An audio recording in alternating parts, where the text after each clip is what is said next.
Welcome to What's the Point?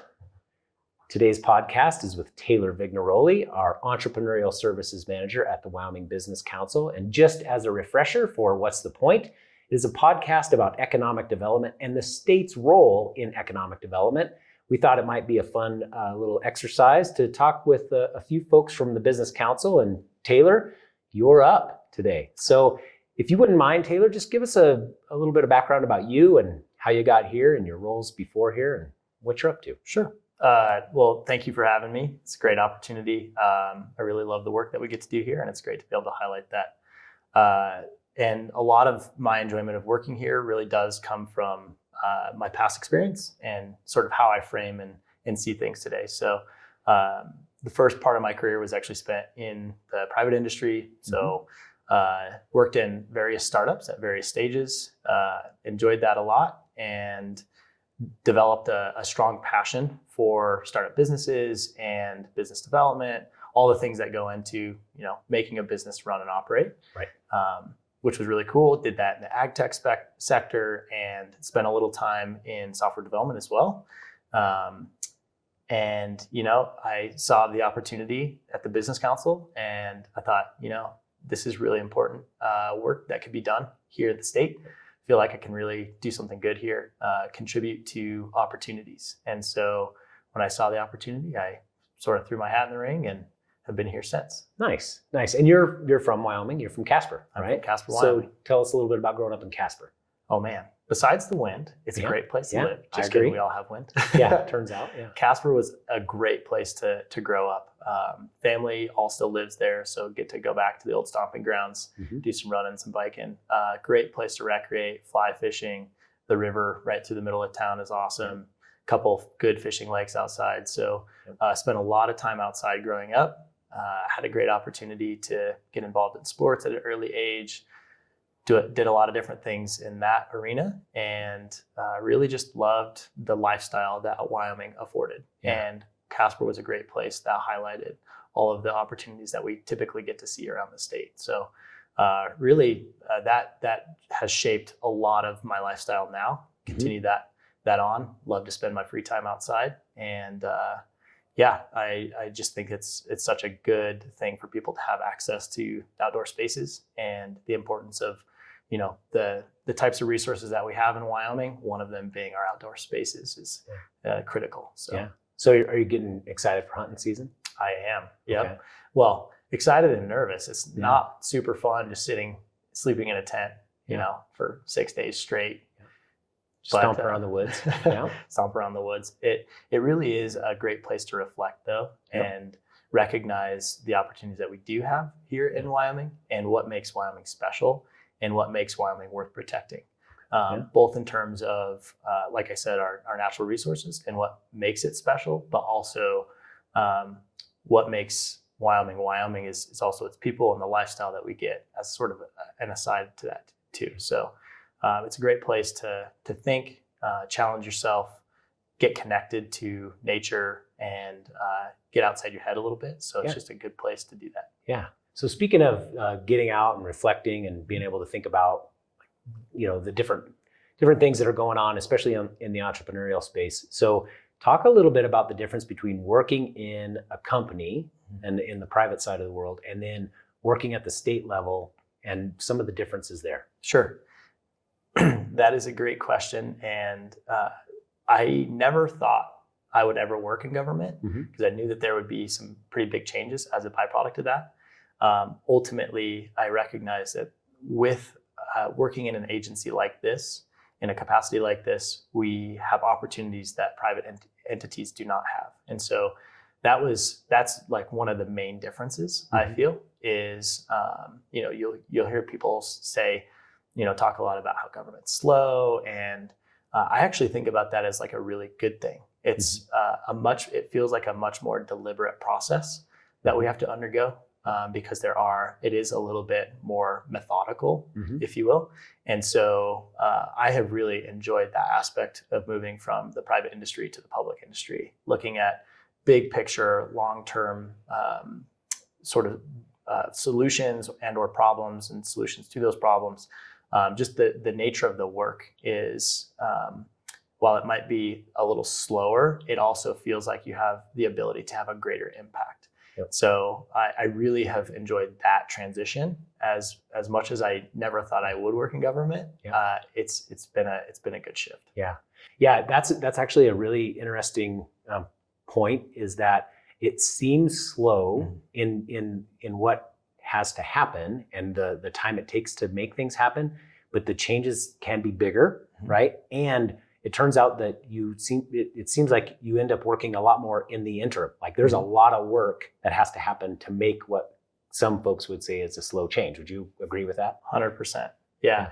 There are some projects now that we're kicking off in this space specifically that I've been looking at or working on in some capacity or another for 2 years since I started. Right. So in that way, it definitely feels slow, but I know I have come to the point where I've recognized all of the work that has gone into that time. And while it can be frustrating because it doesn't feel like you're doing a lot on the day-to-day, feels like you might be running up against some hurdles, you actually learn a lot more about the real situation, what is ultimately like what I call the difference between perception and reality. You might perceive that the world is a certain way, and reality is a little different. And so the more time that you take to understand what is reality, it gives you a better, more clear picture of the various components that go into, what makes a system a system. Right. So it gives you that delayed timeline, or that the process that we have to go through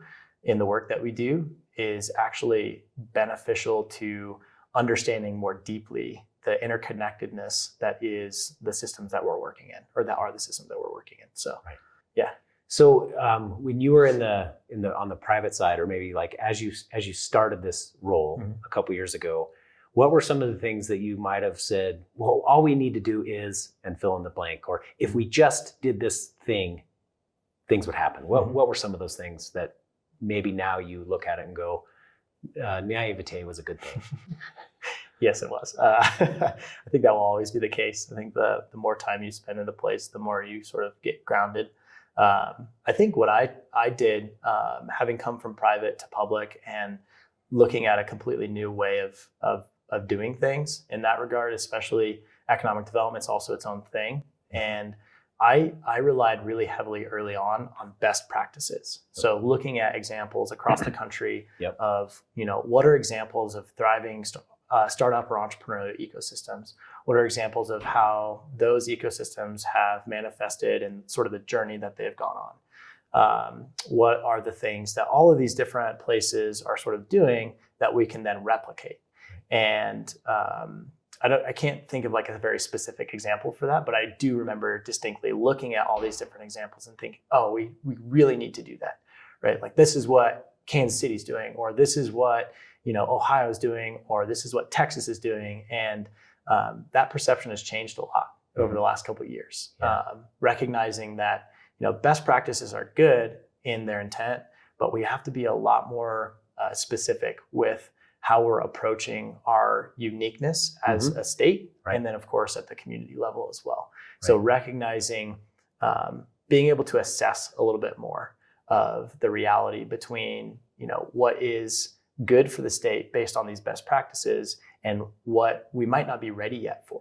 We're just not quite there yet. Or the conditions on the ground are different here. Correct. So assigning a solution that is a best practice in Ohio, it works in Ohio because of the ground conditions that are there. Correct. Not necessarily because of the practice itself. And so applying that here blindly doesn't work very well. So along those lines, I wanted to ask you a little bit about some of the asset mapping that you're working on now to try to understand the landscape. And I know you're working with some partners on that. So if you wouldn't mind, just kind of laying that out a bit, that'd be good. Absolutely. Yeah. And that is one of the things that is considered like a best practice. And I've sort of had to fight my own perception on that, especially as I've grown. Like maybe I shouldn't do this because this is a best practice and maybe it's not right for us. But as we've gone through this process of understanding what our landscape looks like here, specifically the startup and new business landscape in Wyoming, we've come to recognize that there is a need. And effectively what ecosystem mapping or resource mapping is really developing a system for understanding what various components lie within this startup ecosystem and allowing new businesses or potential business owners to access those resources. So it's actually closing the gap. You look at like all of the things that we have available to new businesses, and they're sort of like at arm's reach right now. There's no way for all these things to be centrally located so that somebody can easily filter through them and see what's available to them. So now with this resource mapping, what we're doing is we're digitizing all of the different assets that we have and making that gap a lot closer. So it's a little bit more in reach to the people that actually need it. So that does that primary goal. It also does there's a secondary benefit to that, and that helps us as the economic developers actually understand the landscape better. Okay. And so we can look at what our landscape makeup is, like what are the various components that are there and what are our gaps in those resources. So it actually allows us to do a gap analysis as sort of a byproduct of this work as well. So there have been some partners around the state that have been trying to do this for a long, long time, 7 years, 8 years, in fact. And there have been various attempts at this, and it just didn't really ever come together. And so some of those folks and myself, we all sat down and as a part of a larger stakeholder group, we came to recognize that this is a need and we need to figure out a solution. So with partnership across several different entities, ourselves included, and between government agencies and non-government agencies, we have all come together to pool resources and manpower ultimately.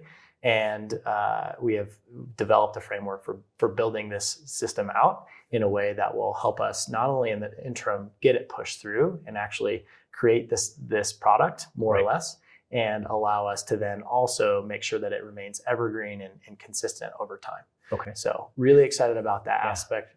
Again, we will be directly serving business owners and new businesses and providing opportunities there, while also allowing us to do better work at the economic development on the economic development side, so we can actually assess where our ecosystem is and be able to find solutions for the gaps that are currently. Yep. Yeah. So let's talk a little bit about gaps and overlaps, because I always joke around that we have way more gaps than overlaps. So like getting worried about, well, I'm doing this, so you shouldn't do that. I think we've got enough gaps where we can work on things. And also, I don't know how you see it, but it seems like the problems we face are bigger than one person or one entity could actually solve alone. For sure. So, tell me a little bit about that and how that work has gone with those various entities to kind of say, hey, we're all in this together. It's Team Wyoming. Let's figure out what we look like. And then again, chances are pretty good there's plenty of work for all of us to do. So what's that process been like? Yeah.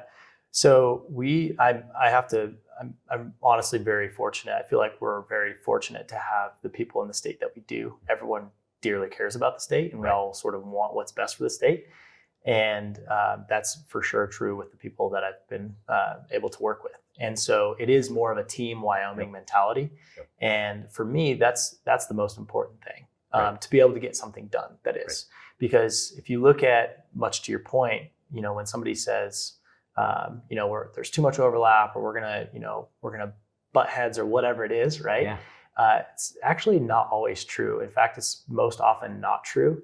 And what is a better use of time and resources is actually pooling them together. Because again, to your earlier point, if one person were to take this on, it wouldn't get done. And we've seen that for the last 8 years. That's why this specific project has not come to fruition.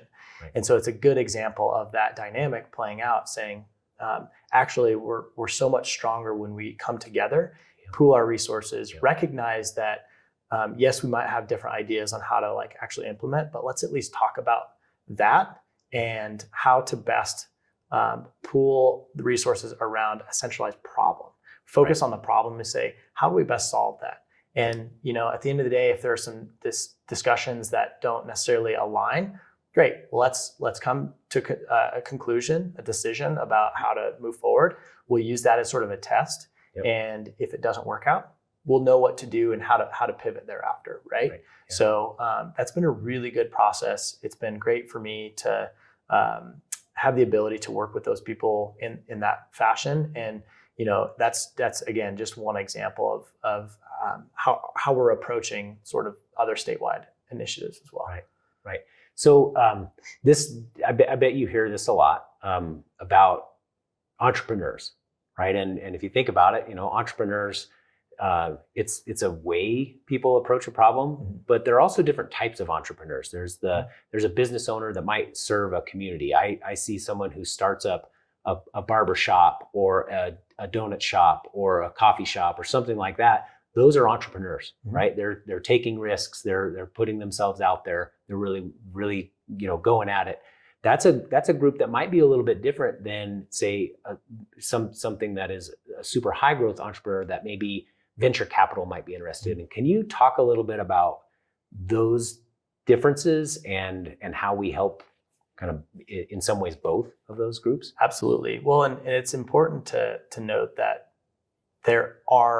that dynamic is very real, right? There are different flavors of new businesses and entrepreneurs. And they're all important, right? They're all exactly for a community. Every single one of those is just as important as the other. Yes, 100%, because you sort of need a blend of those in order for a community to actually work.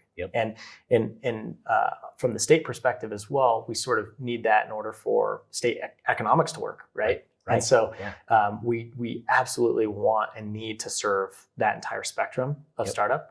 And so that being said, we do have to treat them differently though, because the types of resources and the types of opportunities for helping them grow are going to look different. And so we have really tried to get very specific with delineating the types of resources that we have and what types of business owners they are trying to serve, and sort of map that out and understand, all right, where are we for, more of the lifestyle, home hobby, mom and pop shop, local restaurant, those types of businesses. What do they have available to them and what do they need?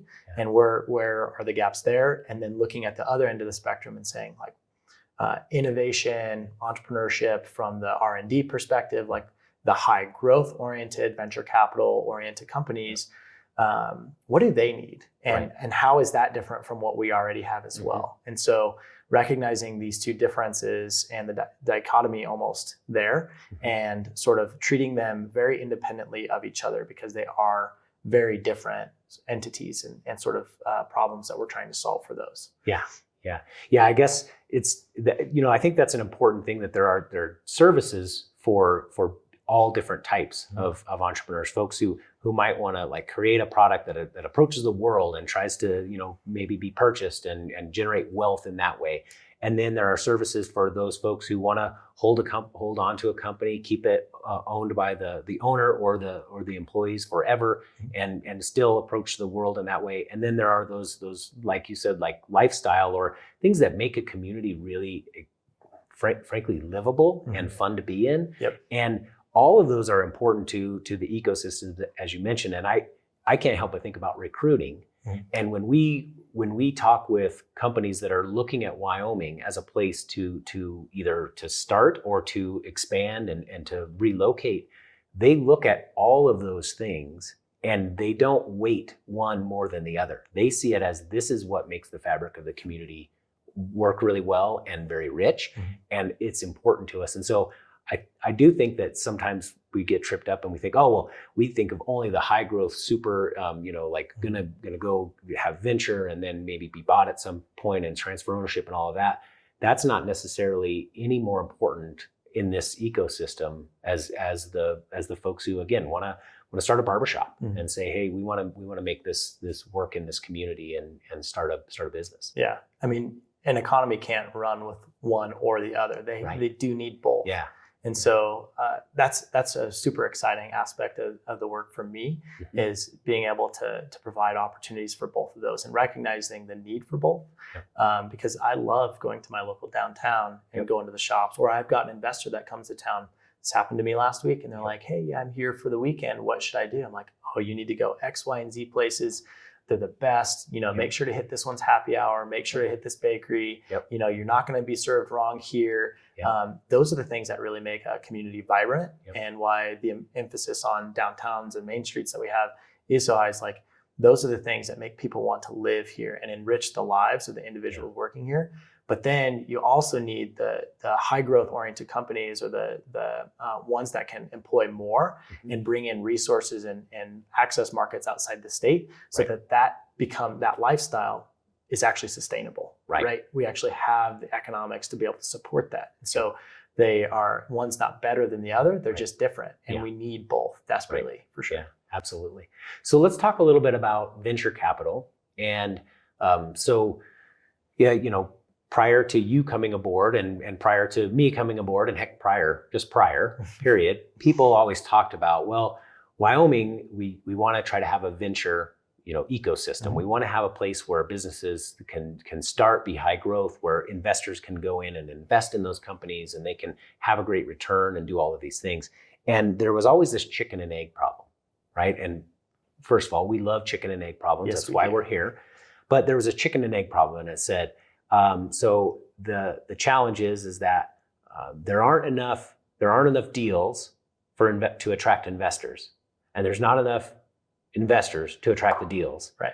And so tell me a little bit about how that fits into the whole entrepreneurial ecosystem, and maybe at a later date we'll pull Gordon in and talk really deep level at the YVC program. But for today, talk a little bit about that chicken and egg problem and what you've seen. Yeah, it's been really cool to see that particular problem unfold, and the pressure that we've applied to that using the YVC program.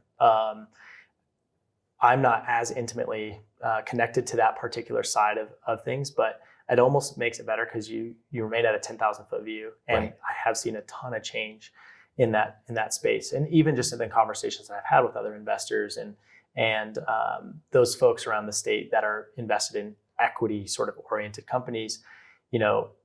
Before the YVC program, there had been a huge, push, like you said, for equity deals, and people were trying to figure this out, how we could get more capital into the state. I mean, that's like the primary, one of the primary things, right? And then that ultimately leads to more opportunities at the individual level. Well, again, there was no real impetus for that there. But as soon as you put the state's dollars against that, and you sort of slap our name on it as the state, it says, this is something that we're really invested in. This is really important to us. And that's a signal to both the companies and the investors, potential investors for those companies, saying like, oh, there's something happening here. We should at least investigate. Right. And prior to that program being spun up, there were no equity. There were some limited, right? But within the respect of venture capital specifically, like those bigger check sizes, there had never been really much activity here.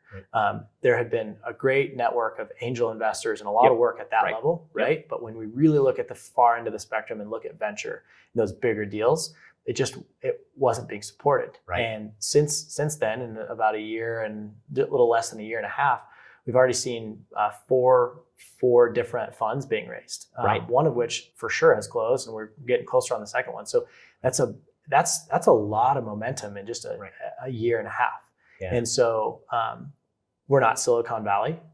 We won't ever be. I don't know that we want to be, but we might want to have our own slice of the pie, so to speak, or grow that pie, and have Wyoming as a part of that. And so I'm really encouraged to see the traction that's been gained through the activities, and like you said, so how we can actually apply pressure to a chicken and egg problem, so that we see a change. If we don't see a change, then we know that wasn't the right type of pressure being applied to the problem. Let's dive in on that, because this is as the name of the podcast implies, we're trying to understand how does the state sort of take its role at the maybe in some ways at the top of a triangle to say, hey, these are the policies, these are the investments that we should make to make the rest of the system work, and sort of be the vowels in the words and not be the whole word, right? We don't want to, as the government, we want to play as small a role as possible. But we also recognize that these chicken and egg problems occur.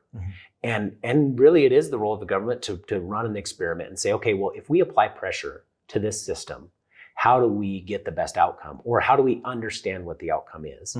So that we can then decide, should we continue to apply pressure? Should we apply different pressure? Should we step out of it completely and run those experiments, for lack of a better term. And I mean, be entrepreneurial about it, right? Like we should be that way. So when you look at entrepreneurial services and you think to yourself, well, we'll just call the Wyoming Business Council and they'll counsel us on how to set up our business plan or how to talk to investors and all of that.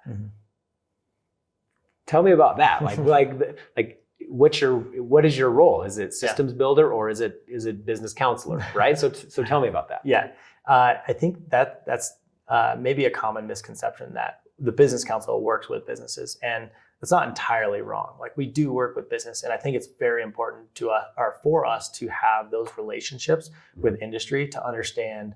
I mean, we're industry led, and we really should be, right? So for us to be able to have the conversations that we need to in order to really understand the needs of the business so that we can respond to them effectively is really important. But me working with a single individual who's working on building a cupcake stand doesn't really maximize the leverage that we have at the state level. Right. So how I sort of think about that is, what are the levers that we can pull within that role as a state agency relative to other individuals or entities around the state? And what are the levers that we only have access to? Right. And again, to your point, what is the role of government? So you sort of ask those types of questions and you say, all right, well, if I can't serve entrepreneurs best by working with entrepreneurs individually all the time, then how can I best serve them? Right. I mean, that's how I see my role. I see my role as sort of a servant within that role. And for me to be able to best serve Wyoming and our communities is to actually help them better serve the individuals at the community level. And so we sort of take like a statewide approach, but individual basis per the community. Right. And so essentially you're developing, you're trying to understand the elements of an environment, how the government should affect those elements, generally speaking, through policy, investments and leadership. But how do we apply those in the right way so that we can sort of be invisible, right? So that it can happen seemingly without our influence, if you will. My goal is, as often as I possibly can, is to be a catalyst. So if we can serve a role, if we can say, like this ecosystem mapping project, it's a great example. Something has not worked for the last 8 years. What has that been? So sort of understand those dynamics and say, all right, let's add some pressure to that in a way that allows us to not be integral to it. We allow others to be a part of that process, and ultimately for us to be able to take a step back and let it run on its own. Right. So that's how I see my role and sort of the role of economic development at the state level is like, we're really there to be a catalyst. How can we come in, help build capacity, whether that's financial capacity or know-how capacity or policy, whatever that looks like, right? How can we help develop these systems in a way that allow us to then step back and then go on to the next problem. Right. Yep. Right. Yeah. And that's exactly how I'm approaching like startup ecosystem development. Right. So in terms of where do you think this goes? So as you continue to go through this process, what does it look like in 5 years, 10 years, 20 years? What does Wyoming look like from an entrepreneurial perspective? Yeah, I'm so encouraged on the day-to-day just to see the amount of opportunity that lies out there, and there's no shortage for potential for us. I think in the short term, in the long term, we have a lot of work to do for sure. But in the short term, I'm seeing a lot of opportunity for us to be able to make some high impact decisions that help build capacity, again, sort of within that framework at the local level and at the state level. I think in the next 20 years, if we do a really good job of identifying the right problems, we'll have opportunities for new businesses in ways that we've never seen here. And we are working on things that I truly believe will be sort of one of a kind to the rest of the country. And while we won't be the next Silicon Valley, the dynamics aren't there for that, but we can have our own version of that with respect to what makes sense for Wyoming. Right. And all I really want to see within that in the next 20 years or whatever that time frame really is just allowing proper opportunity for people to be able to start a business, employ people, and have people to be able to live, work, and play here, just like I've done and my dad's done and his dad, right? Like all of the generations that we've had here, to be able to do that. And if you want to leave, great, that's fine. But if you want to stay here, if you want to move here, you have the opportunity, you have a place to access the types of resources that you need, whether it's education or funding or mentorship or whatever that looks like, right? It doesn't necessarily mean a handout, it can mean a hand up. Yep. And I really like thinking about Wyoming in that capacity, because I know that we have potential there. Yeah. Well, that sounds to me like a really good place to kind of like let this podcast sort of simmer on that thought.